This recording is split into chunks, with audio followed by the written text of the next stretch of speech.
क्या सहेजा जा सकेगा बड़ी खैरी का तालाब?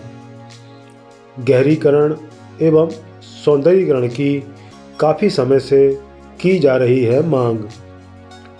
शासकीय तालाब पर आधिपत्य को लेकर हो रही है लड़ाई।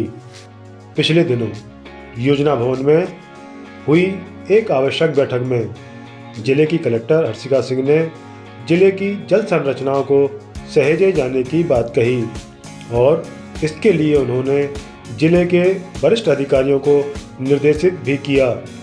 कलेक्टर के इस फरमान के बाद बड़ी खैरी निवासियों के चेहरे पर एक बार फिर से इस आशा एवं विश्वास की चमक आई कि शायद इस बार उनके इस सैकड़ों वर्ष पुराने निस्तारी तालाब का भी कायाकल्प हो जाएगा। एक समय इस तालाब से पूरे ग्राम के लोगों का निस्तार होता था। आदमियों एवं औरतों के लिए अलग अलग घाट की व्यवस्था इस तालाब पर थी।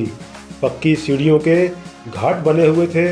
खेतों में जाने वाले कृषक इसी तालाब का पानी पीते और मुंह हाथ धोते हुए अपने खेतों को जाते थे और खेतों से लौटते समय भी यहाँ हाथ मुंह धोकर एवं स्नान कर अपनी थकान मिटाते थे। तालाब के एक छोर पर मवेशियों के लिए भी पानी पीने की अच्छी व्यवस्था थी, लेकिन देखते ही देखते यह तालाब आज कचरे का ढेर बनकर रह गया है। इसके पीछे इसके आधिपत्य की लड़ाई को मुख्य कारण बताया जा रहा है। गौड़कालीन राजा महाराजाओं के समय का यह तालाब आज़ादी के बाद शासन के आधिपत्य में आ गया।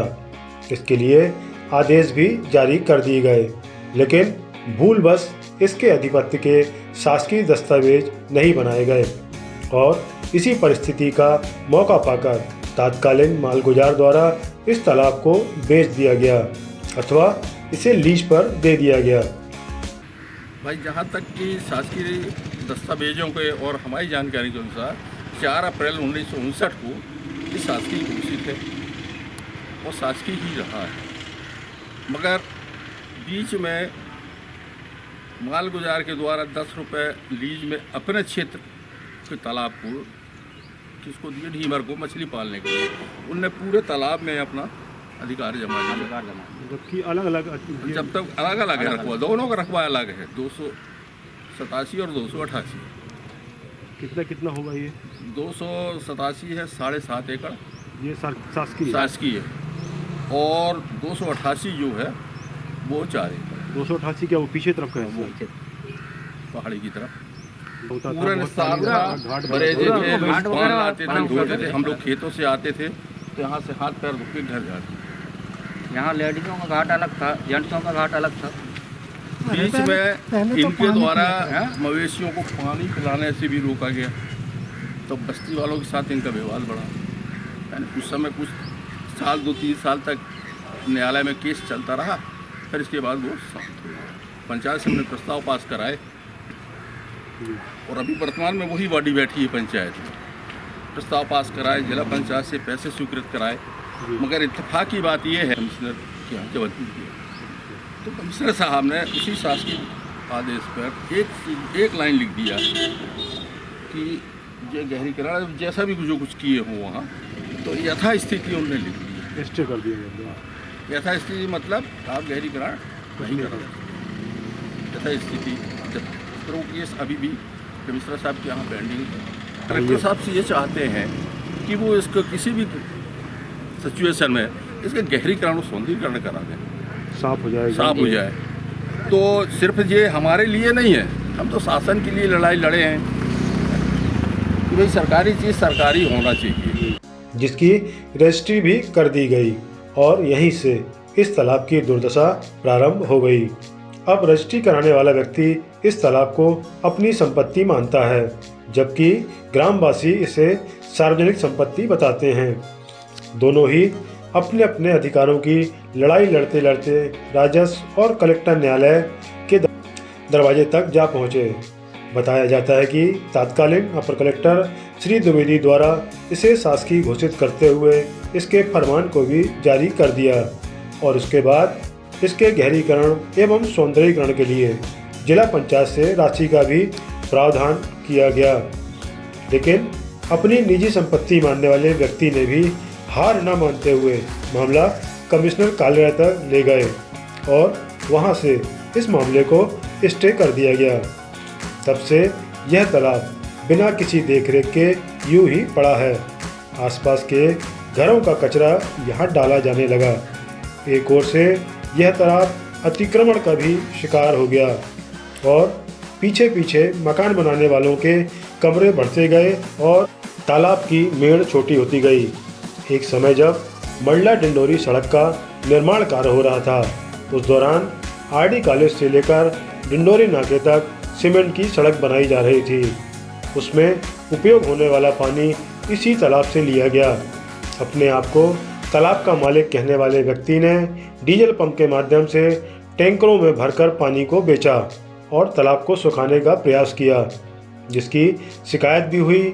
मामला फिर से न्यायालय तक पहुंचा और तब से यथास्थिति बनी हुई है। ये तालाब जो था मालगुजारों का था और बाद में इसमें शासन का जो ऑर्डर हुआ लगभग सन 63 के लगभग, तो उस तालाब को गवर्नमेंट ने अपने पे ले लिया, लेकिन रेवेन्यू रिकॉर्ड जो संधारित होने चाहिए थे वो नहीं हुए। उसके कारण वो प्रॉपर्टी जो है मालगुजार के ही नाम रही और अपने नाम होने का फ़ायदा लेके उसने ये प्रॉपर्टी एक दूसरे व्यक्ति को बेच दिया, जो अपनी रजिस्ट्री लेके ये कहता है कि मैं उसका मालिक हूँ। लेकिन ये भूमि जो है 63 में ही शासन में निहित हो चुकी है, तालाब की मुख्यतः भूमि। और अभी जो है, अब चूंकि उनके पास रजिस्ट्री है, वो ये समझते हैं कि वो उसके मालिक हैं। बेचने वाले को कोई अधिकार नहीं था। जिसने बेचा, जिस मालगुजार ने बेचा, उसकी रह नहीं गई थी, वो शासन में निहित हो गई थी। सिर्फ रेवेन्यू रिकॉर्ड संधारित नहीं हो पाए, उसके कारण ये सारी कंट्रोवर्सी मची। मंडला डिंडोरी रोड है, ये बनाया जा रहा था, तो उसमें तालाब का पानी ले लिया गया, जबकि ये तालाब जो है निस्तारी तालाब है। निस्तारी तालाब होने से लोगों को नहाने में, पीने में भी पहले उपयोग होता था। तो लोगों ने आपत्ति की। उस आपत्ति को एसडीओ के यहाँ सबमिट किया गया, कलेक्टर साहब के यहाँ से सबमिट हुआ और वहाँ पे ये पाया गया कि ये लैंड जो है, ये तालाब जो है, ये गवर्नमेंट का ही है। और चूंकि ये गवर्नमेंट का है तो उसको रिकॉर्ड संधारित करने के लिए ऑर्डर किए मिस्टर द्विवेदी साहब थे, अपर कलेक्टर साहब। तो उनने ऑर्डर किया। उस ऑर्डर की कंप्लाइंस में भी थोड़ी बाधा आई, लेकिन उसके बाद वो रिकॉर्ड में दर्ज हुआ। लेकिन जो जिनके फेवर में वो रजिस्ट्री है, उनके जो सक्सेसर्स हैं, वो आज भी मामला लड़ रहे हैं। ये कहते हो कि ये ज़मीन हमारी है, ये शासन का नहीं, ये तो एक पर्यटक स्थल होगा और अगर उसका अच्छे से डेवलपमेंट कर दिया जाए तो उससे अच्छी तो कोई जगह नहीं है। पहाड़ी का किनारा है, आसपास पूरा हरा वो है, तो वो तो बहुत अच्छा है और गवर्नमेंट का है, वो तो होना चाहिए। गवर्नमेंट जो अभी अधिकारी हैं वो इस बात को वेरीफाई कर सकते हैं कि जो ग्रामवासियों की ओर से केस लगाया जा रहा है, केस जो ग्रामवासियों की ओर से लड़ा जा रहा है, वो गलत आधारों पे नहीं लड़ा जा रहा है। एक्चुअल में वो तालाब जो है वो शासन का है और जनता के उपयोग के लिए सुरक्षित है निस्तार पत्रक में। अब देखना होगा कि मंडला कलेक्टर क्या जनहित में इस तालाब का गहरीकरण और सौंदर्यीकरण करवाती हैं। सिद्धनाथ टेकरी के नीचे चारों ओर हरियाली से घिरे इस तालाब को बहुत ही सुंदर स्वरूप प्रदान किया जा सकता है। तालाब के बीचों बीच फाउंटेन लगाया जा सकता है।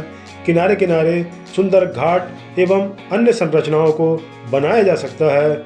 चूँकि इसके पास ही 2 से 3 college, diet, central school, Akashvani भवन स्थापित है।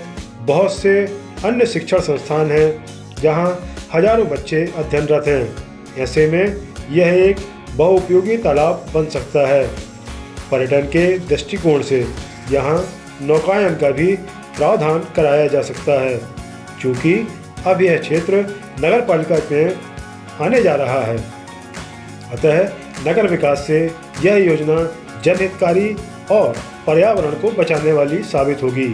इस तालाब के माध्यम से भूजल स्तर को भी बढ़ाने में मदद मिलेगी। आशा यह है कि प्रशासन के थोड़े से प्रयास से यह बहुमूल्य धरोहर जहां सहेजी जा सकती है, वहीं इसके अप्रत्यक्ष रूप से अनेक फायदे लोगों को मिल सकते हैं।